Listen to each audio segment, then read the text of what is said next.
deseando que la paz de Jehová, Dios Todopoderoso, te alcance hoy a ti, a tu casa. Te saludo en este día, acá en este canal, Libres por la Verdad, donde nos esforzamos por compartir la poderosa palabra de Dios que tiene poder para edificarnos y darnos herencia en el reino de los cielos. Te saluda tu siervo Vladimir Alejo Cordobés desde Alemania, con la alegría y la satisfacción de poder llegar a ti a través de este medio, dándole gracias al Creador del cielo y de la tierra por darnos esta posibilidad de conectarnos intercontinentalmente. Es increíble, impresionante. Hoy quiero terminar esta serie que comenzamos acerca de los diferentes cautiverios bíblicos por lo que ha pasado el pueblo de Dios, viendo una aplicación histórica que pasó con Israel y viendo la aplicación espiritual y práctica para nosotros hoy, que representa para nosotros la experiencia de ese pueblo, qué principios podemos aplicar, qué hicieron bien,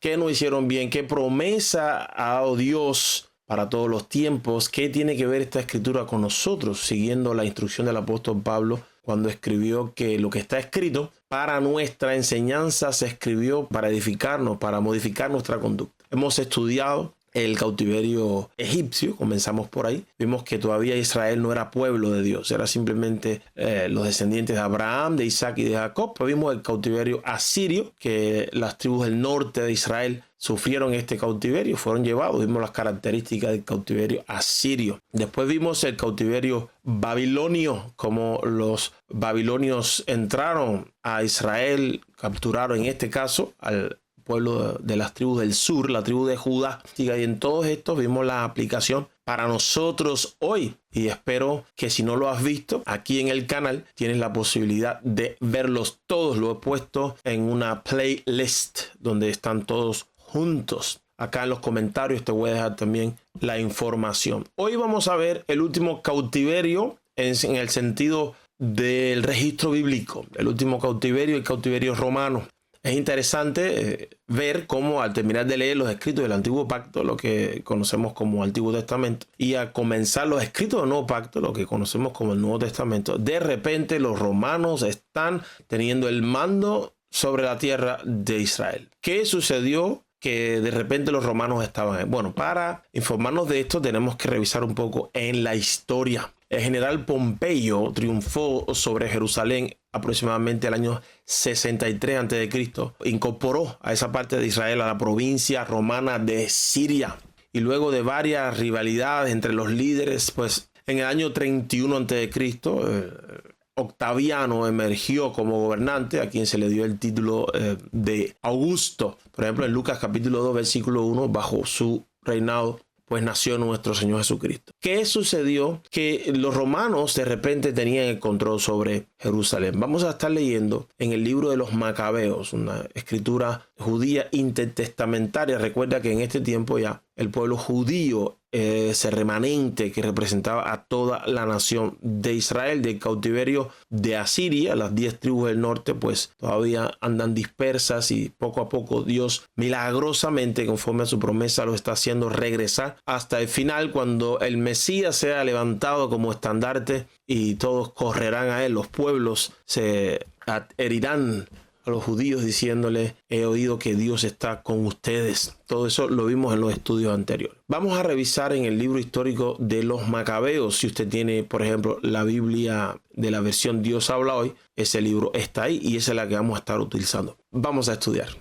Como les comentaba, acá en la Biblia de estudio Dios habla hoy es la que vamos a estar usando. Y aquí está el libro de los Macabeos. Aquí les muestro un poco el contenido de esta Biblia. La letra está tal vez un poco pequeña, pero bueno, usted puede hacerle zoom. ¿Ves? Lo que se conoce como libros deuterocanónicos. Y aquí hay una serie de libros que no están aceptados hasta aquí, hasta Baruch y Daniel apócrifo. Todos estos libros no están aceptados en el canon de nuestra escritura, pero son documentos históricos y tienen su valor, y es interesante, aunque no es escritura canónica. Aquí vamos a estar leyendo en el libro de los Macabeos capítulo 8 a partir del versículo 17, y vea que aquí hay un subtítulo que dice Pacto con los romanos. Judas Macabeo escogió a Eupólemo hijo de Juan de Acos, y a Jasón, hijo de Eleazar, y los envió a Roma para hacer un convenio de amistad y pacto, y así verse libres del yugo de la tiranía, pues veían que el imperio griego estaba sometiendo a Israel a la esclavitud. Este es el cuadro histórico, el momento específico en que Israel, que en ese tiempo estaba bajo la influencia, bajo el yugo de la tiranía del imperio griego, y esta familia de los macabeos entonces envía a un emisario a Roma tratando de ¿qué? De hacer un convenio de amistad con Roma. Ellos emprendieron el viaje a Roma, un viaje muy largo, y entrando en el Senado dijeron: Judas Macabeo y sus hermanos junto con todo el pueblo judío nos han enviado para que hagamos un convenio de pacto de paz con ustedes. Queremos que nos cuenten entre sus aliados y amigos. Los romanos aceptaron la propuesta. A continuación se copia la carta que escribieron en láminas de bronce y que enviaron a Jerusalén para que allí se conservara un documento del convenio de paz y pacto. Prosperidad a los romanos y a la nación de los judíos para siempre, en el mar y en la tierra. Que la guerra y los enemigos se mantengan lejos de unos y de otros. Si llega a suceder que Roma en primer lugar o cualquiera de sus aliados se ven mezclados en alguna guerra, en cualquier lugar del imperio, la nación de los judíos se pondrá de parte de ellos como aliado sincero, según lo exijan las circunstancias. Los judíos no darán provisiones, ni armas, ni dinero, ni naves a los enemigos de Roma. Tal es la voluntad de Roma. Los judíos cumplirán sus compromisos sin exigir recompensa. De igual manera, si en primer lugar la nación de los judíos se encuentra en guerra, los romanos sinceramente les ayudarán como aliados según lo exijan las circunstancias. No les darán a los enemigos provisiones, ni armas, ni dinero, ni naves. Tal es la voluntad de Roma. Los romanos cumplirán estos compromisos sin engaño. Estos son los términos del convenio que los romanos han hecho con el pueblo judío. Si después las dos partes deciden añadir o quitar algo a este convenio, podrán hacerlo según les parezca, y lo que añadan o quiten tendrá validez. Esta es la situación. Por eso es que los romanos llegan a Israel. Primero tuvieron un convenio de paz, de amistad, bajo ciertas circunstancias. ¿Qué pasó? Que Israel, en lugar de volverse a Dios, en lugar de pedir ayuda a Jehová, Dios Todopoderoso, le pidieron ayuda al hombre. Y pidieron ayuda al imperio dominante de aquel tiempo, que era el imperio romano. Ellos se vieron humanamente sin posibilidades de vencer a los griegos y acudieron a la fuerza del imperio romano por haber escuchado su fama. Luego la actitud cambió con los nuevos emperadores, con los nuevos Césares, los nuevos Augustos, y Roma terminó dominando a la nación de los judíos, si bien tenían ciertas acepciones. Aparentemente esto trajo ciertas ventajas. Por ejemplo, al principio pues era una ciudad autónoma, aunque pagaba tributos. Pero ¿qué pasó? Pues luego vino un César nuevo y fue adjudicada Jerusalén, Judea, a la provincia romana de Siria y a pagar tributos. Estas fueron las consecuencias de darle la espalda, de no buscar ayuda en el único que puede salvar, como dijo el profeta Isaías, capítulo 43, versículo 11: yo soy Jehová y fuera de mí no hay quien salve. Vamos a leer un poco de las características del cautiverio romano. A diferencia de los asirios y los babilonios, los romanos, cuando conquistaban a un pueblo, los dejaban en sus territorios, pero los sometían al pago de tributos y también les colocaban sus tropas dentro de su territorio y una autoridad romana que era la encargada de mantener el control conforme a los intereses del imperio. En el mismo libro de los Macabeos, ahí en ese capítulo 8, vamos a leer al principio los primeros 4 versículos como describen las características de los romanos. A Judas le llegó la fama de los romanos, que eran muy poderosos, que trataban bien a sus aliados y que brindaban su amistad a los que acudían a ellos. Especialmente se hablaba de su poderío. Oyó hablar de las guerras que habían hecho y del valor que habían mostrado en la conquista de las Galias, de cómo las habían sometido, obligándolas a pagarles tributo, de lo que habían hecho en España para apoderarse de las minas de plata y oro que allí hay.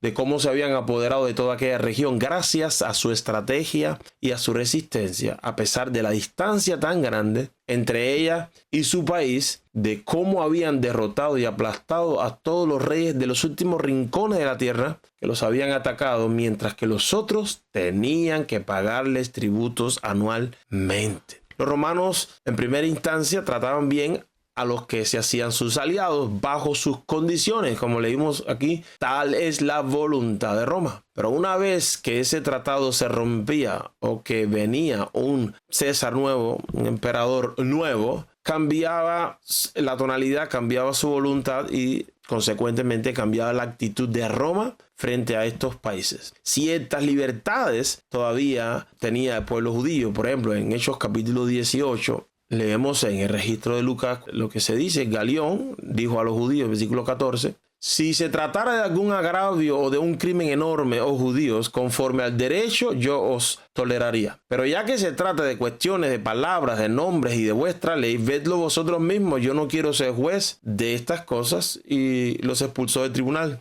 Vea que ellos tenían libertades para tratar asuntos entre ellos de manera autónoma. Pero esto fue cambiando y sabemos en qué terminó. Pero esta era una de las características del Imperio Romano. Ok, yo te dejo ahí, me pagas tributo. Si te haces mi aliado, te doy ciertas concesiones. Yo tengo el control, yo tengo el mando, las decisiones las tomo yo, las decisiones más grandes. Por eso esa es otra de las características del Imperio Romano, aunque sus aliados cuentan con cierta libertad, las decisiones de mayor importancia solamente las podía tomar Roma. Una de las cosas en las que fue afectada el pueblo judío, por ejemplo, leemos en Juan capítulo 11, versículos 47 a 50, vamos a estar hablando acá del sumo sacerdocio. Entonces los principales sacerdotes y los fariseos se reunieron al Sanedrín y decían, ¿qué hacemos? Pues este hombre hace muchas señales, hablando de Yeshua. Si le dejamos seguir así, todos creerán en él y vendrán los romanos y destruirán nuestro lugar y nuestra nación.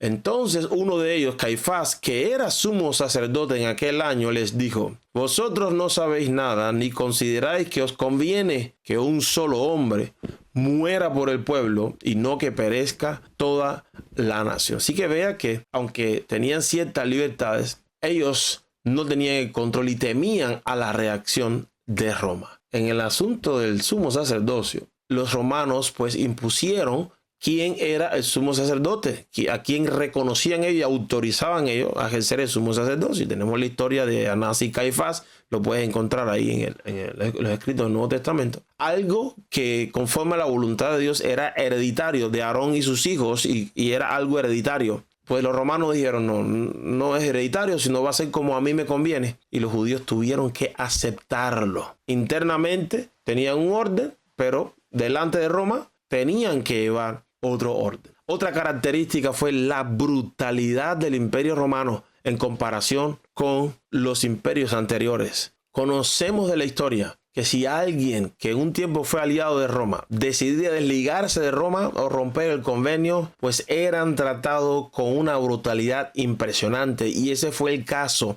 Esta fue la experiencia del pueblo judío. En el año 68 a 70 después de Cristo, en aquel entonces general Tito atacó Jerusalén y destruyó el templo y fue tremendo el asunto, tal y como Yeshua se lo había profetizado. Brutal era el Imperio Romano. Si eras aliado, pues pagabas tributos, ellos tenían su ejército ahí, si te atacaban, te defendían, pero una vez que tú querías darle la espalda, ahí brutalmente acababan contigo. Otra característica del cautiverio romano fue que ellos perfeccionaron, se especializaron en el sincretismo de las religiones. Nosotros vimos que en Egipto ya habían varios dioses. Vimos que los asirios movían a los pueblos y así movían las religiones de un lado a otro. Vimos que los babilonios comenzaron con el asunto del sincretismo, de la asimilación entre las deidades de los países que estaban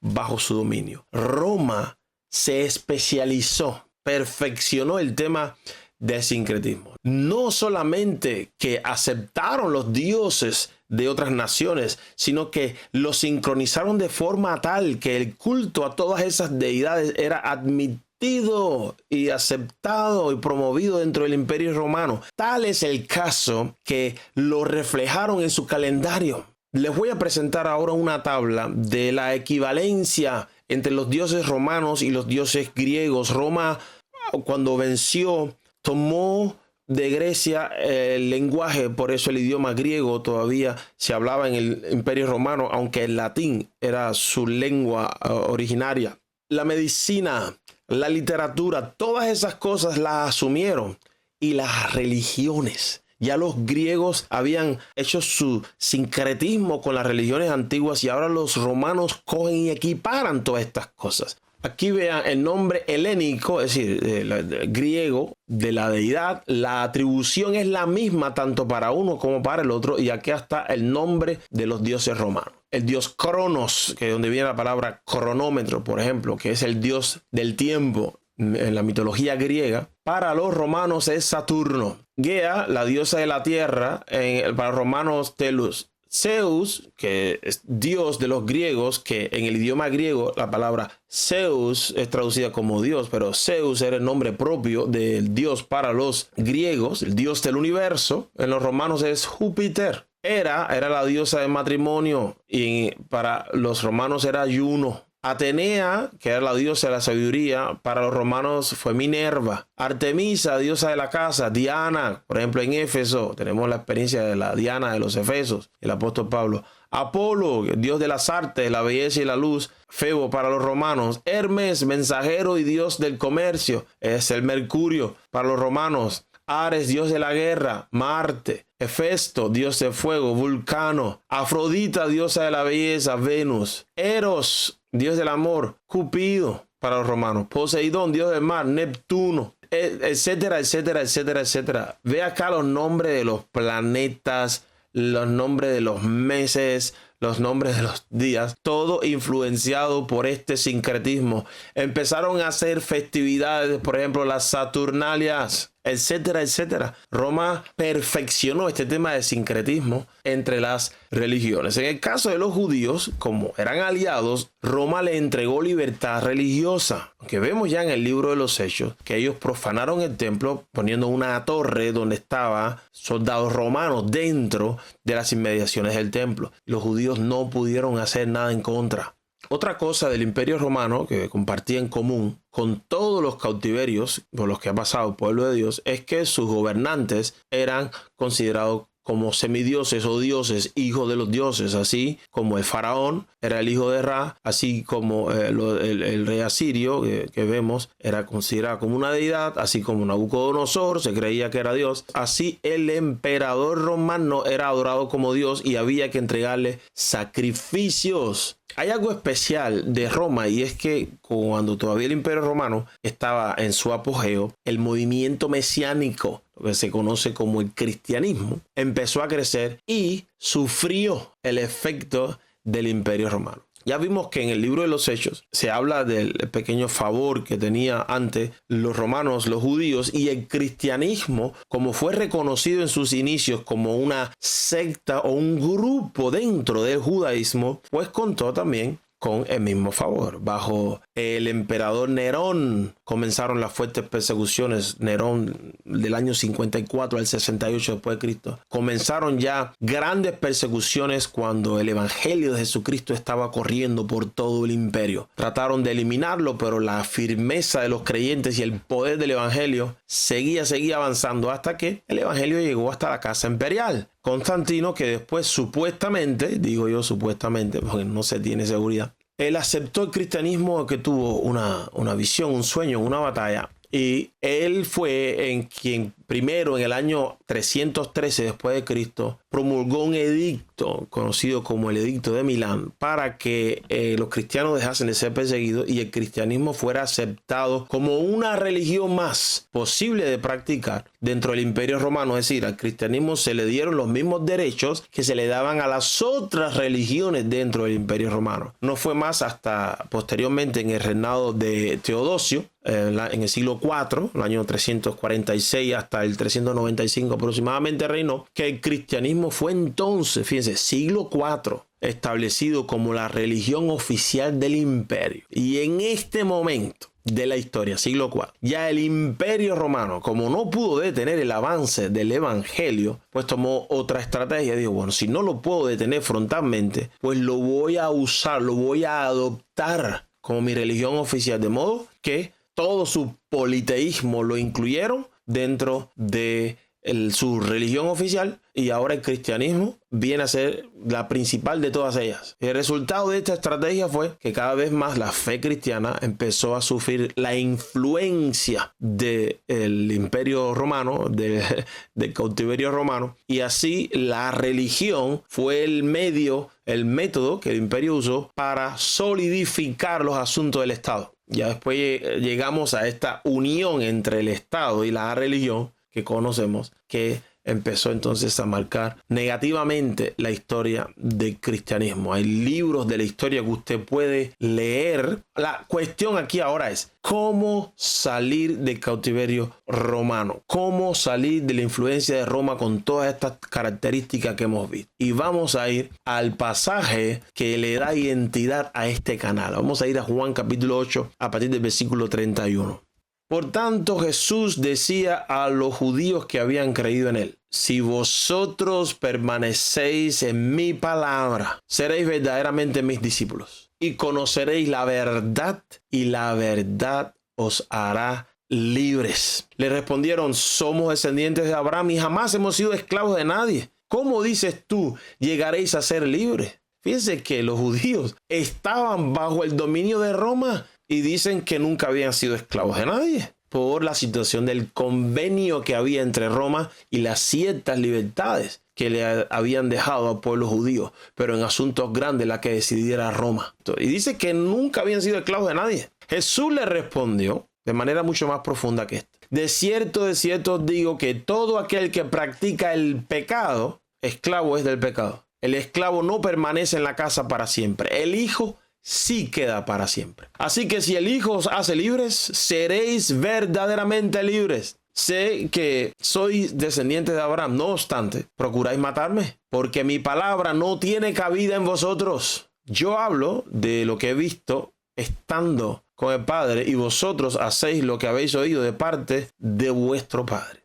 Como Roma se especializó en todas estas mezclas, la verdad del pueblo de Dios, la verdad que Dios reveló a su pueblo, empezó a verse adulterada y mezclada, y con esta mezcla y este sincretismo, pues el pueblo llegó a pensar de que eran libres cuando en realidad eran cautivos. Así de poderosa es la influencia del imperio romano. No es esta oposición solamente abierta de soy tu enemigo, te voy a conquistar, sino vamos a hacer un trato, yo te doy libertad, tú te crees que eres libre, pero en realidad el que manda soy yo. Tú puedes hacer hasta aquí lo que tú quieras, de aquí para allá determino yo. Y así el pueblo judío, estando en su tierra, disfrutando de ciertas libertades, era esclavo de Roma.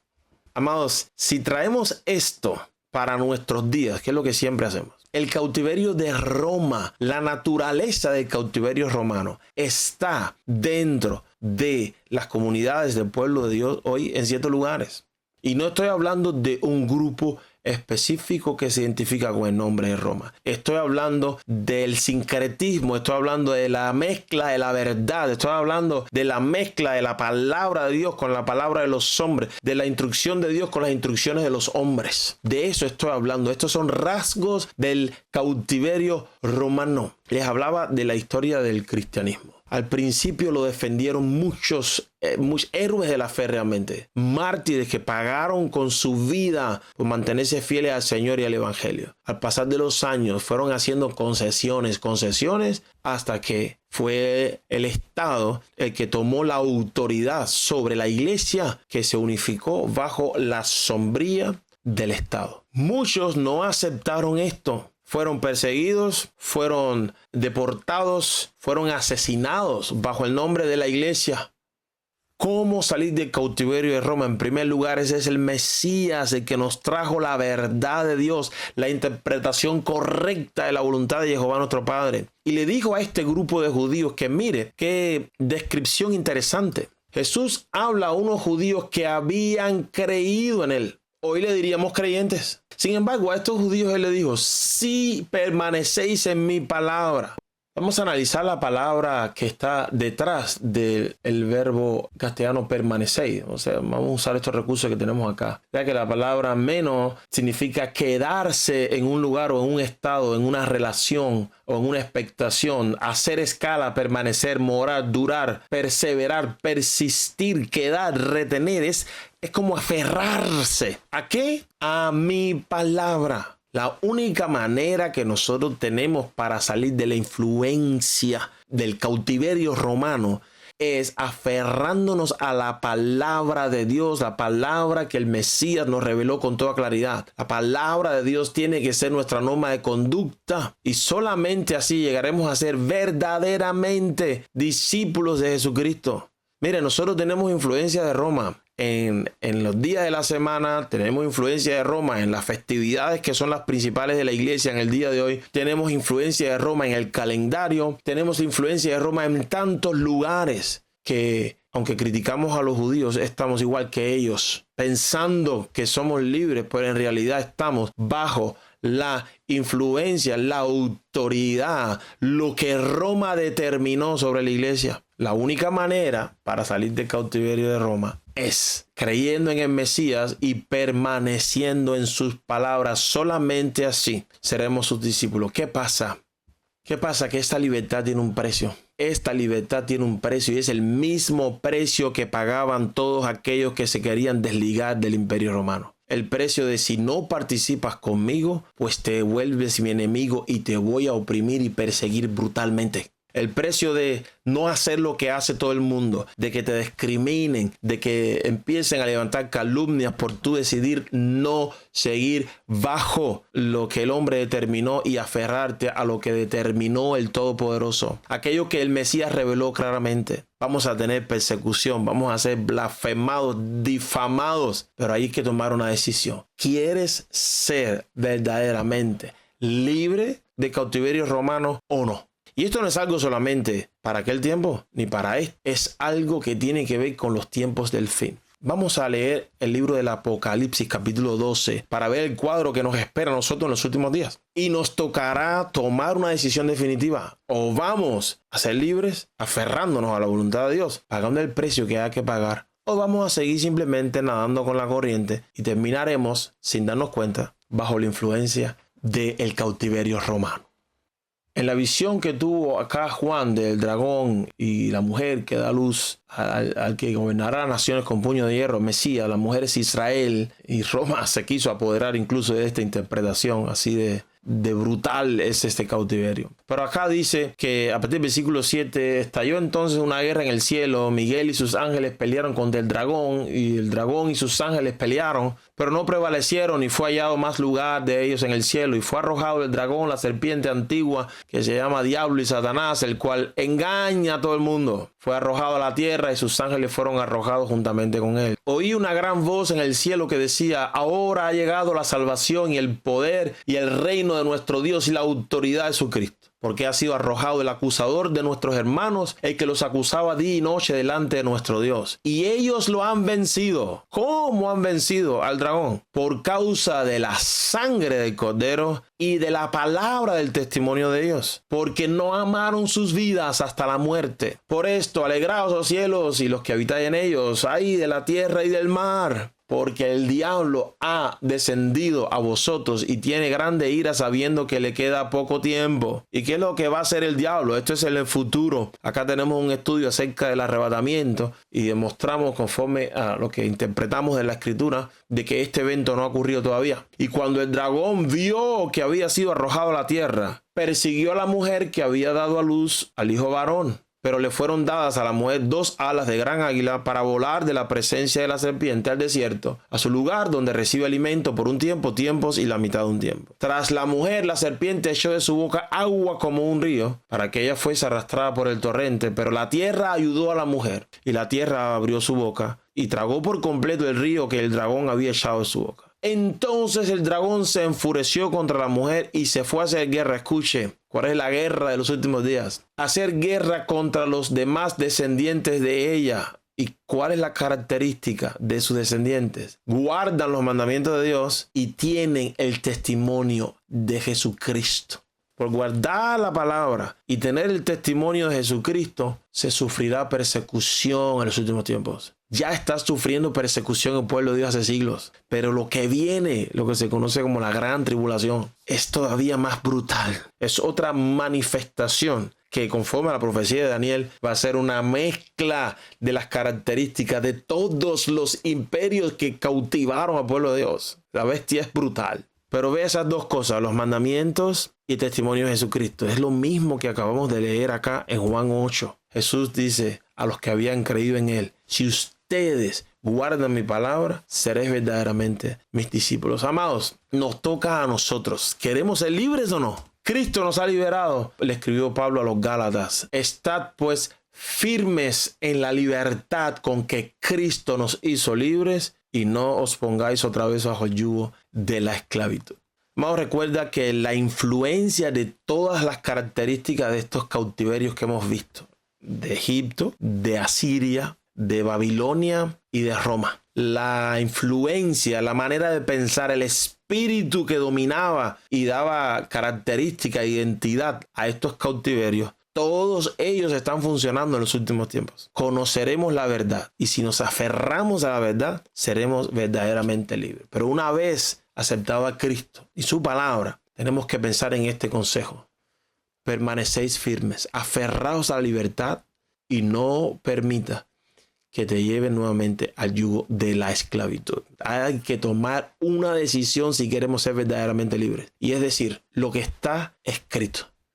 Si lo que la escritura dice no lo he hecho hasta ahora, me decido por comenzar a hacerlo. Si lo que he estado haciendo no se confirma con la escritura, me decido a dejar de hacerlo. Cueste lo que me cueste, ya sea que es en contra de una tradición muy antigua, ya sea que es en contra de lo que siempre se ha hecho, ya sea que es en contra de lo que parece ser más conveniente, ya sea en contra de lo que todo el mundo hace, ya sea en contra de lo que está de moda. Si queremos permanecer firmes en la libertad e impedir que la influencia de Roma siga dominando nuestra manera de pensar y de vivir, necesitamos un compromiso firme con la verdad. Así, Jehová te bendiga y te guarde. Haga resplandecer su rostro sobre ti, tenga de ti misericordia. Fije en ti su mirada para hacerte bien y ponga en ti su paz.